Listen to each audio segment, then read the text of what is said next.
Hey, what's happening, guys? Matthew Bellman, Ryan Kostrowski here from the DFS 5 Pack with a couple extra minutes on our slate today. And football basically being over. We just wanted to do a little baseball talk. I know the season's still a couple months away.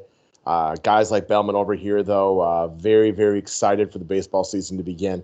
And as much as I love baseball, the whole idea of spring right about now sounds pretty darn fantastic in my eyes. It does. It does. The sun is like trying to peek out today. There's snow all over, but it makes me think about the good times that are ahead. That's for damn sure. All right, before we just kind of go through here, and I just had Matt come up with a variety of baseball subjects that we can kind of talk over. I know you pay really close attention to all the free agent stuff and everything like that throughout the offseason. Clearly, there's some Boston Red Sox and Houston Astros stuff that people have been talking about that has gotten baseball in a negative limelight over the last couple of days.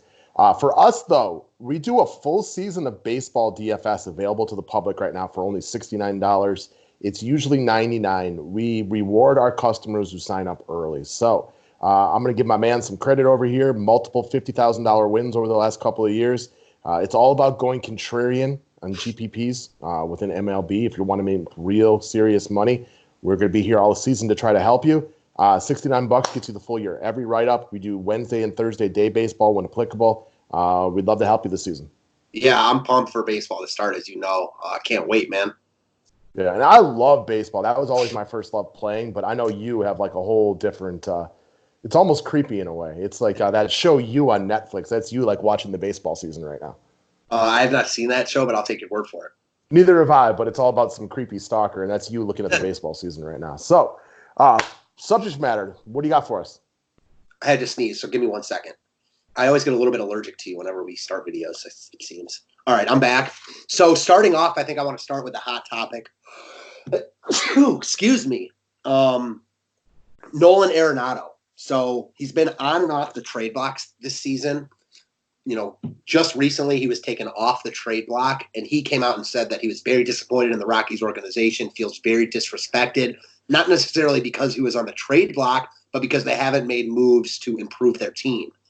What is your take on the situation? Do you think it's much ado about nothing? Do you think that they'll eventually deal him? It sounds like it's close to ending like the Tula situation where they just dealt him because both parties wanted to move on. What's your thought? Excuse me. So, why don't you start with what your thoughts are, because you've read more about that situation than I have, and then I'll kind of piggyback off of that. So, I think that Colorado is making a mistake in kind of, letting the best player in arguably franchise history. I know Larry Walker's just named to the Hall of Fame, so he's probably right now the best. But Arenado, I don't understand why they signed him to a long-term deal and then put him on the trade block. It doesn't make sense to me. I don't think that it's in their best interest to move him. Now, I understand because, salary, et cetera, et cetera. It just seems like a messy situation that shouldn't be messy. Well, he's arguably, in my eyes, the second best player in baseball. And maybe we'll say more realistically, somewhere between like the 4th and 10th best player. But, Sure. I mean, there are legitimate arguments to be made that he is that good. My question would be then, is this all just a byproduct of what a letdown the Rockies were last season? Because they were supposed to be better. They have the talent to be better. They got a young player like David Dahl. They have an emerging pitching staff. And Kyle Freeland clearly took a monster step back last year. Our boy Marquez was good, but not great. He had his moments. Last year. He was fine, but not great. Yeah, not like he had been down the stretch the previous season. So if it were me and I was running the Colorado Rockies, I wouldn't part from a guy like Nolan Arenado. You don't get big-time free agent acquisitions around there. He is, without questions, one of the best defensive players in the league. To piggyback off of offense that would travel outside of Coors. Some people talk about Charlie Blackmon would be a different guy somewhere else. Okay. Nolan Arenado is going to be a stud hitter no matter where he goes. Yeah, and a stud fielder, regardless of where he plays. So I agree with you. I don't even, again, on one hand, I understand because they're paying him big money and they're not good. On the other hand, I don't understand why you would ever want to deal like that, especially considering you just signed him last year. Now it makes more sense if Arenado's unhappy. And listen, he's saying it's not about him being on the trade block, and we'll take him for his word. But I think it's a combination of all those factors. Them not being good last year, them putting him on the trade block, and them also not making moves to get better. Their roster is not very good. Go ahead. It's not very good, but it's not terrible. It's not like some No. of these it underachieved a lot last year. And if David Dahl could ever stay healthy for a hot minute, we've seen moments from other players. Where do you think Charlie Blackmon is in his career? Because he had a really awful start to the year. But he also showed moments of being the same old Charlie at times last year. Was it a bad season or was it the downward spiral? And can Marquez come back to being that number one that we thought he was going to be? And what about Freeland? Because Freeland was like awesome, rookie year. And then, he fell flat on his face last year. And that's just really, really disappointing. Very much so. A lot of question marks surrounding that team. I predict they don't end up dealing Nolan before this offseason's over. But either way. But I wouldn't be surprised. Like, if your first half of your season tanks and he's unhappy mid-July and you feel like you can get him from, somebody who's whatever it might be, is trying to make a play to really make a move, then maybe you really have to consider it. I would not move him right now unless there's stuff that we don't know and it's toxic to the point that it's going to be a detriment to everybody. Fair enough. I don't disagree with that sentiment at all. It makes sense. All right, moving on to kind of the big elephant in the room as far as baseball goes. And we could make a whole nother video just about this. My big question about the Astros fallout is, do you still consider them the favorites in the AL right now? No. Is it because Cole is on the Yankees? That's a big part of it. Or because of like the Hinch and GM and all this stuff? Well, I guess I haven't looked as closely at some of the splits, like how glaring were they. And I just see all this stuff talking about how whatever year it was in the World Series, how much better some of the guys were at home versus where they were on the road. It was weird to me. They won all their road games last year in the playoffs. Yeah. Again, for me, it's just about like team chemistry issues, players probably all not on the same page. They just let go of their general manager and manager. But for me, it's more about that than like how much the cheating helped them. These guys are elite hitters. Like, in my opinion, Altuve, Bregman, those guys are elite hitters besides all this stuff. To me, the Yankees are the front runner to come out of the AL this year. I know a lot of people, and I'm a Yankee hater. I'm a Derek Jeter hater. Again, congratulations to him, but I thought he's still like one of the more over. So I'd never want to stick up for the Yankees, but last year we hit on this one multiple times. What they did last season with that number of injuries was one of the most amazing things I've ever seen in my entire life in the world of sports. So to me, they're the front runner, and I think this is the Yankees' year to, at the very minimum, make it to the big World Series. So I agree. I do think that losing Didi will hurt them, though. It's the Yankees, so they'll fill it admirably. I like the cut of his jib. I think I'll put it like this. I think he helps the Phillies quite a bit. Oh, yeah, I won't argue with that one. I like Didi, but I don't look at him as like a game changer as much as just getting back some of these guys, like a full season of Judge. If he would just stay healthy, that alone, so he's himself all year long. I guess the real question for the Yankees is, who is Stanton? Because at times he shows that he is, he won the MVP a couple years ago. Other times he's like Justin Upton. He's like very much in that regard, except he gets paid like primo bucks. Like Justin Upton, they all get paid, but Stanton gets paid like he's an elite of the elite, True, although the Yankees can absorb that, where that would be a hindrance to a Milwaukee Brewers like me or Cleveland Indians like you. The Yankees can just absorb that and, just toss money at it, no big deal. So it'd be nice for New York if you take a big jump up. But to me, that's the AL frontrunner right there, kind of without question. Adding an elite ace like him. That pitching staff, you got a full-strength Severino back this year. Yeah. Imagine if Paxton was healthy for a year and you could go Cole, Paxton, Severino.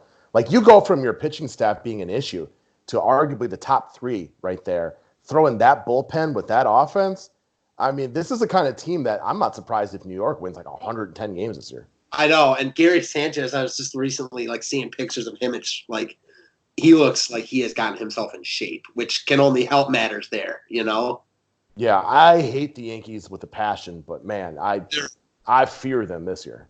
Yeah, I agree with you. All right, continuing on with an AL question, because I had to touch on the Central. So recently, Josh Donaldson signed with the Twins. Big contract, almost $100 million for 4 years. You've got the White Sox making monster moves, signing Grandal, acquiring Mazzara. They've got one of the top hitting prospects coming up in Luis Robert, who is going to be a mainstay in their offense. All of a sudden, the White Sox look good, in my opinion. They're actually a sleeper to come out of that division, but My real question to you is, can Cleveland still win this division? No Kluber, they basically just gave him away for salary cap, like TJ Warren type situation. Where did he go again? He went to Texas for like nothing. So can Cleveland still win this division? And I guess more, they can because they still have good pitching. But would you be surprised if they did? No, I'm definitely going with the Tigers this year. No, I couldn't straight face that one long enough. No, the Tigers are trash. We joked about them last year. We didn't even know who their best player was. That's how bad they were. Cleveland can still win this division. If I had to pick a team right now, I'd go with Minnesota. But your points on the White Sox are extremely valid.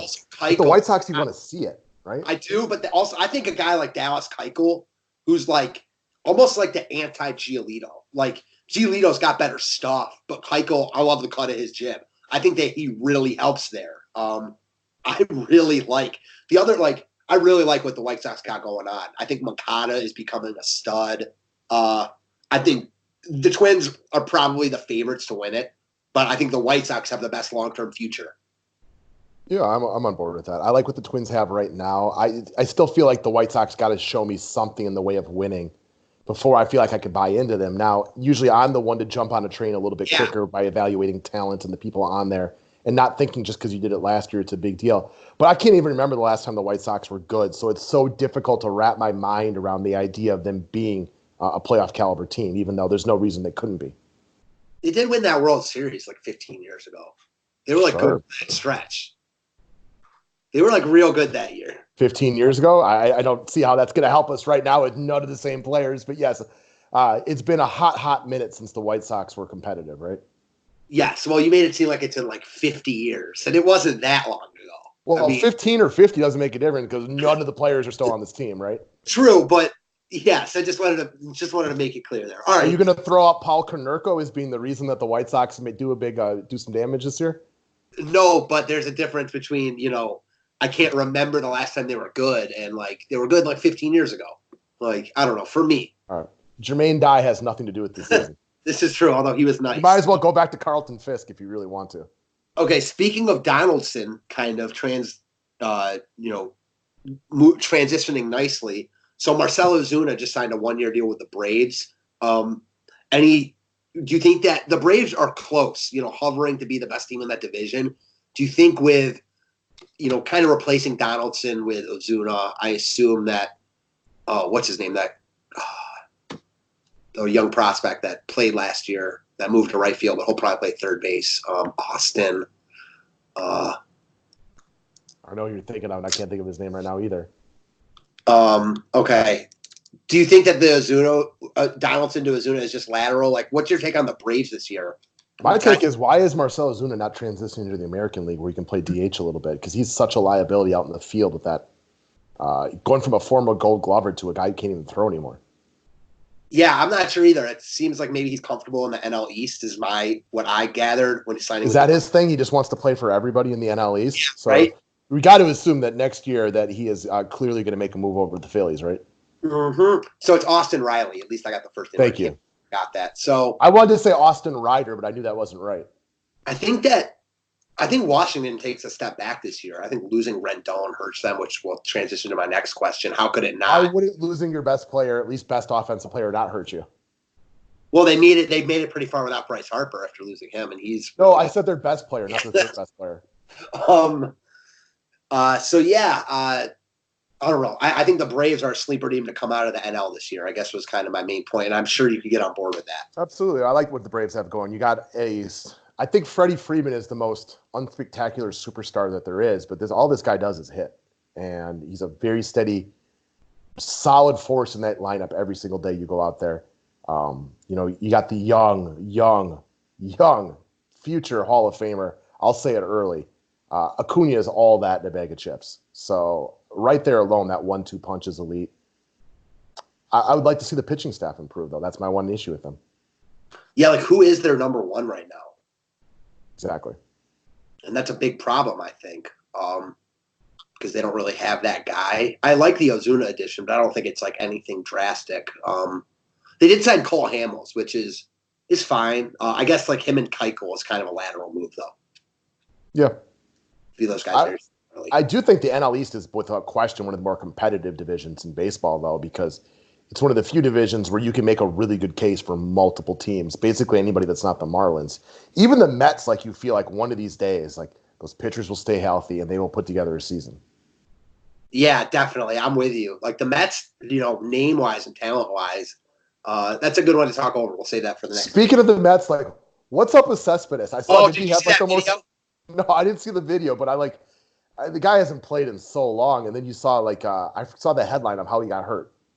Yeah, he fell in the hole and broke both of the ankles because of the animal. I can't remember what animal it was. Yeah, he accidentally let it out of the cage, and it was chasing after him. Yeah, well, I saw him running, and I saw someone else post this. It looked like Jesus Aguilar. He's a big boy. Cespedes is big. He's always been big. He belongs in the AL now. Although I will give him credit for being a very good hitter, and he's had some good years. Champion hog. That's what it was. It was one of those giant hogs. Yeah, I mean, he started chasing him or something. He fell into a hole and broke both his ankles. That's so Mets, isn't it? You feel bad for the guy, but man, that's just crazy. Like, how does that even happen? Whenever you hear those weird sports injuries, like I know Lucroy, when he played for the Brewers several years back, dropped a suitcase on his foot, fell off the bed or something like that. Like you hear those, you're like, you go out and play with around all these elite athletes every single day. You got a 100-mile-an-hour fastball coming at your head, but you drop a suitcase on your foot, or you let your big hog out and you break both of your ankles. Like those just crack me up every time I read them. I feel like that type of stuff doesn't happen in other sports. Maybe not, but baseball players are a different breed like that. Definitely. All right, so I mentioned Rendon, kind of transitioning back to Cole and Rendon, the two big free agent moves. You talked about how you think Cole to the Yankees kind of makes them the front runner because they were already hovering. How can it not, right? Yeah, they were already right there anyways. But, do you think Rendon to the Angels, how good can the Angels be, I guess is my question. And don't forget, they also signed Julio Teheran. I did forget. Don't you care. Forget. Because it actually leads me into my next question. Remind me, what does their pitching staff look like? I mean, it's not. It's not good. No, it's not. It's not good. It's a lot of young talent. Okay, so you got Canning, who you don't know what he's going to be this year, but he's a guy with a lot of potential. I think that's a big question. It's got to help to have Anthony Rendon around, but it is really difficult to be competitive in the, Mike Trout's had trouble just getting to the playoffs. We know it's not his fault. And that offense looks like it should take a big bump off. Right. It should get a full season of Ohtani. Is Ohtani planning to pitch again this year, or is that done? I think he is planning to pitch. I'm not positive on that. Right now, their projected, rotation right now is, and this is not great. Andrew Heaney, Teheran, Griffin Canning, Dylan Bundy, and Patrick Sandoval. That's a problem. I'm with you. And their lineup is, so the middle of their lineup, if Justin Upton is hitting well, is very potent with Trout, Rendon, Ohtani, and then if Upton's hitting well. Those three, though, Trout, Rendon, Ohtani, you can make the argument that's the best threesome in the league now. I was going to dumb it down to, you can make the argument Trout and Rendon's the best 1-2 combo in the league. Sure. Not even an argument. I just think it is, right? Who else? Betts and Martinez. It's pretty good. Bellinger and whatever you think the second best Dodgers is pretty good. Well, the advantage that the Angels one has is it's Trout. So that's he's the best. Going to start better than Freeman and Acuna, like you just mentioned. Pretty good. That's how good is Rendon? I think that's Rendon was how we're talking about him now. I remember when we were in the fantasy draft last year, we're like, wow, we still respected what he did, but he wasn't this good. Now he's this good. And that's also I think we both said though when we were doing those, we think Rendon's really good, but when you don't run at all and you don't know how good the offense around you is, we struggle to see him as a second-round pick. Now, clearly, they were right and we were wrong in that situation. Right. But if you don't steal bases, I struggle to go to you right away. And you've mentioned that, and that does slip my mind because we didn't, obviously, if we had known he was going to have this type of year, it would have been easier to take him there. But he just exceeded expectations. It's interesting. I'm interested to see if that's the norm or, we see this in baseball a lot where guys go back, whether it's we saw it one year with Jose Ramirez. I mean, obviously a different situation, or even a guy, Jesus Aguilar. Jesus Aguilar, or who's the guy? It's slipping my mind that had the really good year with the Reds, and then the Angels signed him, the third baseman. God, I'm forgetting. Very good year at the third base for the Angels. The Reds. Cozart? Yeah, Cozart, exactly. He had that great year for Cincinnati, and the Angels paid him big money. Now, he's clearly not as good as Rendon, but he ended up busting big time for the Angels. They seem to not make good moves. Yeah, I think Anthony Rendon will be a very good player, but I also think everything worked out great for Washington last year. You know what I mean? Like, losing Bryce Harper was like a galvanizing moment for them, yep. And you feel like you got a little extra. In baseball, more than any other sports, X's and O's isn't what it's all about, right? Yeah, man, it's such like a grind, such a long season. It's about all the little things. Like, they're all little, but they all add up to what it's about. There's one thing to bat 300 with 30 home runs, and there's one thing to bat 300 with 30 home runs, but your home runs matter. Your RBIs matter, and they got hits at the right time. They came through together. In baseball, talent doesn't win out. In the NBA, talent almost always wins out, right? Like, yes. You're never going to watch the Warriors from the last 5 years lose to the A-seed Kings, because when they play 7 games, talent is going to win out long run. In baseball, like, one key hit can make the whole game. Yeah, exactly. It's a lot different. A lot of times it's dependent on how that opposing pitcher's pitching, which changes from start to start. Guys have it, they don't have it. You hear pitchers called by the umpire. And you hear pitchers talk all the time about, like, there's only, however many 15 starts throughout the year where they really feel they have their A stuff. It's about how they can pitch on the other days, It's where the elite guys like a Max Scherzer, maybe he has a 20 instead of 15, but he finds a way to get through those other 10 starts just by pure moxie and the ability to know how to get guys out. And baseball's a funky sport in a lot of different ways. Like, you go back, like, it seems like forever ago, but Washington almost lost to my Brewers. Yeah, and I was thinking that without that error, without the Grisham error. Without the Grisham error. Think about the bloop hits in that inning that could ultimately have gone a different way. The close calls on couple of those Josh Hader pitches that could have been strikes instead of balls.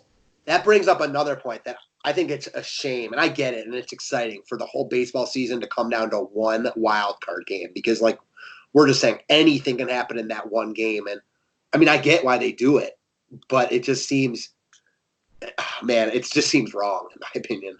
It does, but the alternative is, do you go back to the way it was when we were kids and only 4 teams make it? No. I mean, no. It's better this way. For sure. It keeps more teams in it. It stops teams from being sellers. Almost when it comes to the middle of July, instead of it being a situation where there's like 6 teams battling it out, you have like 12 teams who still think that they're alive. Are you a buy or sell? It's more fun. I wouldn't mind a 3-game series. Yeah, I wouldn't mind a 3-game series either. And just because make it. I would say, like, you look at a team like the Angels. Let's say they get into that situation. Is it fair to them that if you're going up against a team who got there with 3 elite starters, that they don't get to run all 3 guys out? You just got to go for one. The team with 1 starter's in a better situation just because they get to put him out there. Yeah, exactly. And same kind of, like, a 1-game scenario, your whole team isn't even, like, part of the game, because if your pitcher's pitching really well, you don't even need your bullpen. You might not need guys off the – like, in a 3-game series, at least your whole team is used. You have to use your bullpen. You have to be strategic in that regard. I don't know. I just think the 1-game – playoff, while it's so exciting and I love it from, like, a fan's perspective, it's got to be tough, man. You play 162 games. Like, we're talking about how long of a grind the season is. Like, baseball is just not meant to be in, like, a 1-game playoff format. It's just not that type of game. Football's the only game where it plays out, because you can't play a series when you only can play once a week. Exactly. Precisely. Like, it's similar. It's even almost worse if you think about it than, like, an NBA, like, 1-game playoff, because a lot more random shit can happen in baseball games than in basketball games. Like, your point, like, if the Warriors and Kings played a 1-game playoff, like, and they knew it was a 1-game playoff, the Warriors, like, needed to win, they would win 98%, but less times than they would win in a 7-game series, in my opinion. They would win more time in a 1-game series than in a 7-game series. You think that they would percentage? If the A-seed Kings or whatever team plays the Warriors, that was, the fearsome whatever we want to call them, it's better for the bad team to play a one game because, you're just one guy can get hot for one game. You can't do that over 7 games. Exactly. The Yep. Kings have a much better chance winning a 1 game than they would a 7 game. Now, it's Think about they would never win a 7-game series, basically. never. But 1 game they would win like once out of 100 or whatever. Like if the 1 seed Bucks, who I love that my Bucks have the 1 seed locked up halfway through the season. That's amazing. Yeah. Minus the Giannis injury. Knock on wood. If they played, say, Charlotte was the 8th seed this year, and it was 1 game, like all of a sudden Devontae Graham and Rozier go 18 of 24 from 3-point range and just happen to pull out a 1-point victory. It's not going to go over on 7 games. It's never going to happen. But 1 game, I mean, anything, right? Exactly. Unlikely, but anything. I'll flip over to one of my subjects on baseball, and I know this is something we have discussed. How long do you think we are away from getting the electronic strike zone now? Like, I think we're finally starting to get it talked about a little bit more, and eventually it'll happen. But I know this has been a subject I've been pushing for years, and I think I know I've gotten you on the right side of it. And there's still a couple people, oh, that's not the way we've ever done it. Like the stupidest argument in the world. Like, how many more years before we get this? Soon, man. I think it's coming like next year or the year after. Soon. I mean, people want it. People understand. The argument against it is silly. So it's coming soon, in my opinion. Don't you think, too? Yeah, I do think so, too. And again, as the buffer generation right here, being an almost 40-year-old man between like the baby boomers and millennials and stuff like that, and feeling like I can gather both of their arguments on both sides of this one. The younger generation that grew up with the internet likes facts. They know how to look things up and understand. Like when they're watching a baseball game and they can see that a ball's a strike, they're not excited to have it called a ball by some 70-year-old man, who shouldn't be out there trying to eyeball something at 100 miles an hour. It's a turnoff. I think there's something very pure about old baseball games and like where there is no replay and like umps are calling strikes and like all that. But that doesn't mean that's how it should be done. I just think there's something pure about it. Sure. Why? But why is it pure to get it wrong? Probably because it reminds me of my childhood. Okay. And that's cool. I mean, this is a kid that grew up playing baseball. I grew up in a neighborhood where there was so many kids my age, and I was the one walking around to everybody's house after school every day. Hey, let's go play baseball. Let's go play baseball. I love the sport. But it doesn't mean that I don't want to see it get better, that we have technology that can improve it. For sure. I agree with you. And you talk about those 1-game play-in scenarios. Like, I can't specifically think of a bad call from that Brewers-Nats series. And, I mean, ultimately, the Brewers aren't going to probably go win the whole thing anyway with no Christian Yelich. So I was never salty about it. But if we had lost that 1 game because of a couple of bad strike calls in that inning where Washington went off, I mean, I would be sincerely upset about that. Hell yeah. How could you not be? And since we evaluate DFS and we're out there telling people who to play on any given night, and then when we watch one of our picks, like let's just say we recommend Ronald Acuna Jr., he goes up to lead off the game, and the umpire goes, strike 1. You're like, no, that was clearly a ball. It was 6 inches outside. And then he gets another one. We're like, we just lost it at bat. And now all of a sudden one of our customers cancels because they're pissed off because they lost money that night. And it's like Acuna had that and then 2 line drive outs, but like you still focus on that one bad call to start the game. And you lost an at bat, which is a 25% success issue right there. Yeah, definitely for DFS and for sports betting, like has to happen, man, because you'll take losing like if you lose fair and square. Like, but when you lose on some like garbage like that, and in baseball, it happens a lot because there's so many games. They get most of the calls right, but they should get all the calls right. Not that they should get all the calls right because it's impossible. They're human beings. Baseball should get all the calls right if they can. I mean, if they've been doing it in tennis for years, why can't they just use it in baseball? I'm with you, man. Yeah, and all this stuff. It'll be interesting to see what effect it has on like pitchers and pitch framers, etc. Sure, and that's a great skill. I played catcher as a kid. I loved the idea of framing pitches. I think it's fun, but ultimately, I know the better answer in my mind is still get the call right. That's like out of the game now with the automatic strike zone. And why should you be rewarded to be a good liar?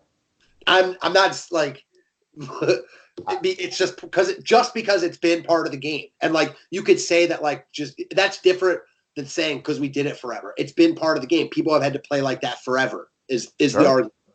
And as somebody who played catcher from the ages of like 9 to 18 and loved playing that position and framing pitches was fun. Like I still feel like I knew when I got away with something, I'm like, it should have been a strike, or that should have been a ball. I know better than that, or whatever it might be. That's sports, though, right? Always trying to get like the edge. Which brings us back to the Astros and the Red Sox. Like, what do you think should happen to these guys? I feel kind of bad for honestly, I feel kind of bad for the guys that got caught because if they're doing it, they're all doing it. I mean, I don't even think any of this is a massive deal personally. I don't. I will say, I see Mike Clevenger outraged and saying how BS it is. And the one thing I'll say that I really agree with his point is he's talking about, he's pissed and saying that anyone who was involved with this should be suspended indefinitely, et cetera, and talking about how guys, 90% of the league are guys that are just trying to stay in the league. That's all they're trying to do is just stay up, because we talk about the 10% of guys that are, playing DFS every day, but that's not the majority of the league. And he's talking about, how much it sucks and that a guy who is up and, getting his cup of coffee, potentially lost his job because of a guy who is cheating like this. And I have no argument to that. I have nothing to say to that. No, my only argument is the thing that, we brought up occasionally, and it's hard to measure something like this, that I feel like most people cheat. Honestly, at this level, with how much money and the accolades that are at stake. Yeah, man. We've talked about the steroids, and I know I'm not the only one. I know a bunch of you guys out there have buddies who have had a cup of coffee with a major league team, maybe played in the minor leagues and stuff like that. And listening to some of the stories they've told me about how prevalent steroids and other things are, and how you're basically expected to use things like that. Again, I've never been there. I can't tell you that I know from a personal account that this is, what it's like, but I have heard it on numerous occasions. It makes you wonder how prevalent the cheating is. Guys like Sammy Sosa, you remember way back in the day, steroids and corking his bat. You just kind of feel like there's a lot of dishonesty going on. Well, for sure. First off, two things. What you said with the money and the accolades that are at stake here. I mean, yeah, people are going to do whatever they have to do, and it's just. I mean, whether it's justified or not, they will justify it. Yeah, and. What was my next point? God, it slipped my mind. Sorry. Say something. So this brings me back. You know who Mike Golick is, of course. Sure. And he talked about. I've always been a Mike Golick fan. He seems like such a real, genuine person, and I used to watch Mike and Mike a little bit, getting ready for work in the mornings. Not the guy from Saved by the Bell, the college years. Mike. He was a former Brown. Yeah, that's his brother. I know. But when he talked about, he took steroids because he was a bubble player, and it wasn't because he was trying to get stronger. It's because he was injured and he was trying to keep his job. Right. And I always thought it was one of the most honest things I'd ever heard an athlete say. And it hits on that point, like you talked about. There's a lot of these guys just trying to stick up, and it is kind of uncomfortable to think did you cost somebody millions of dollars? Did you cost some guy his dream? That's the part that is, and I gotta have to agree with Clev on that one. Yeah, man, that is messed up when you think about it like that. The other thing that I was going to say is, and this just sucks, but America is a cheaters society. I feel like people will do whatever they have to do to get to the top, and that's just what it is. Whether they want to admit it or not, that's the American way. I feel like some people aren't like that, but a lot of people are like that. Especially when you've got this amount of money, this amount of accolades at stake. When you can always say to yourself, everyone else is doing it. I mean, it's the easiest thing to say to yourself, right? So. I'm into politics, which and I forget who said this exactly, but most people think of America as a democracy, but when technically we're a republic. But according to all studies done by major universities, we technically operate as an oligarchy, which essentially means the powerful control everything. And we like to believe, I get to vote. Well, you look at our last election. We voted for two people that most people didn't like. You know what I mean? A lot of times the powerful make the decisions. And getting up there, once you climb to the top, you get to push everybody back down. So true. Think about that. You get to vote. Well, look who you voted for. I mean, I'm so with you. Yeah, man. I don't know anybody who was really excited about their options last time out. And that goes for both sides. That's not a Republican Democrat thing. That just goes for people in general where, most people really weren't thrilled with the options. There's some are, into each his own, but most people weren't. And so you talk about how you climb to get to the top. And once you're up there, you want to stay there. So my last sales job had about very anywhere from like 10 to 15 sales reps. And they had like the 3 sales reps who had worked there for a while, who had really big numbers. And because their numbers are really, really big, they got all the fresh leads handed to them, which kept them at the top all the time. And the rest of us who were in the middle, like you're climbing to make your numbers and stuff like that. And then you're like, well, why aren't your numbers as good as Joe's? I'm like, well, why didn't you give me? Joe made $2 million in sales last year, but you gave him $1.3 million. And yes, but I also get it. Because when I used to sell windows, like same type of thing. Yep. It was smaller, there were a couple guys that had been there for a while, and all the best leads, they would get, and it's they would have a better success rate because you're giving them the better leads. Well, I get why they got the better leads though, because all the owner cares about is selling windows. He doesn't care about making me happy and giving me better leads. So until I started kind of selling harder jobs, I didn't get better leads. And that sucks, but I get it, and that's kind of just what it is. I mean, I've had that conversation with the guys I used to work with all the time, and I argue your point as well, because one of the guys I worked with was like, well, I think they should spread them out equally. I'm like, I understand that. And trust me, as a guy that's in here in the not the worst sales rep, but I'm not making the big money like the top 3 guys, I would love better leads. But from the sales manager perspective, I can also put myself in his shoes. Well, I need to make my money too, so I know I'm going to give it to this lady because I know she closes everything. There's something to be said for I guess developing your salesmen and giving them, good leads too. And I guess the ultimate goal is to have so many leads where everyone is having good leads. But definitely when you're in a sales type job, the priority is selling and selling that day. And these, sales jobs I've been in. So you're not looking at the long term like that. You're giving the lead to who you think can sell the job. Yeah, and clearly we've gotten off subject here a little bit, but it's kind of the whole point was the whole idea that baseball's coming back. But people scramble to get to the top. And do I think the Patriots, who are clearly cheap, the only ones in the NFL that do it? No, I just think they do it the best. And that's why people are always looking for them. Nobody's wondering oh, what are the Bengals doing? Because you don't really care because they can cheat all they want. They're not going anywhere. The Bengals better not be cheating with how bad they are. They are. They're just not good at it. Yeah. I mean, it's sad that that's what we've come to. But as sports have become so, I mean, you know what? It's similar to college, basketball players getting paid.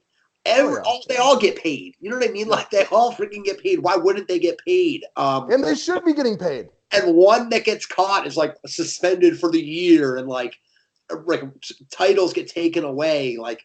It makes no sense. I mean, it just makes, even at a school like Tulane that I went to, small Division I school, they weren't amazing at anything, competitive D1, and this is 15 years ago at this point. I mean, I'm not going to say guys were getting a ton of money, but all these guys drove nice cars. They all had something. It was just what it was, Yeah. I mean, these are guys that deserve to get paid, so they should be. Yes. But I don't know. It's a weird situation. And I almost hate talking about stuff like this because you take our favorite subject matter, which is sports, and probably almost every one of you guys listening to this, it's the same thing. We all love it.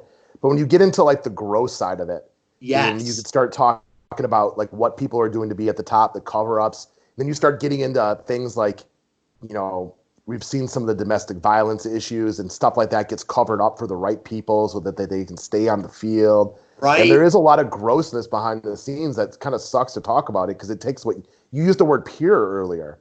And you'd like to think of an idea that could be so pure, but when there's so much on the line, I mean, people are going to do whatever they can to get to the top. And when they're up there, they're going to do whatever they can to stay. I mean, and why wouldn't they, man? This is a way out for so many people, and professional sports has become I don't know. It's crazy if you think about it. So I just try to go back to being 17, and I was a decent high school baseball player. I probably could have walked on in a couple of schools, but never to the level of where being a professional baseball player was anything more than a dream. But if I had been a little bit better, and let's say I walked on to play at one of these schools here in Wisconsin, and then let's just say I happened to get a little bit better. Now I'm sitting there at the age of 19, 20, 21 or whatever, and somebody's take this pill. Your balls are going to shrivel. You're probably not going to live as long, but you're going to get to play professional baseball. I can't sit here and look you in the eye and tell you I wouldn't have just been fuck yeah, man, give it to me. I know people that took steroids for high school football. So yeah, I mean, Yes, it's prevalent in our society. I'd love to say that I wouldn't be like that. I'd be like, I know I want to keep it pure, but I mean, come on.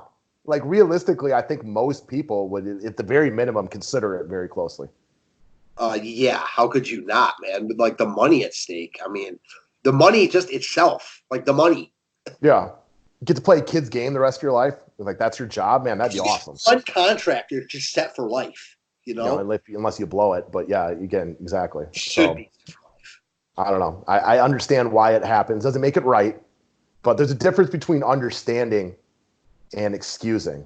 And it's kind of like if anybody who watched the Aaron Hernandez documentary lately, like you can't excuse his actions, but the interesting part is the whole human condition and understanding how he became the terribly awful person that he was.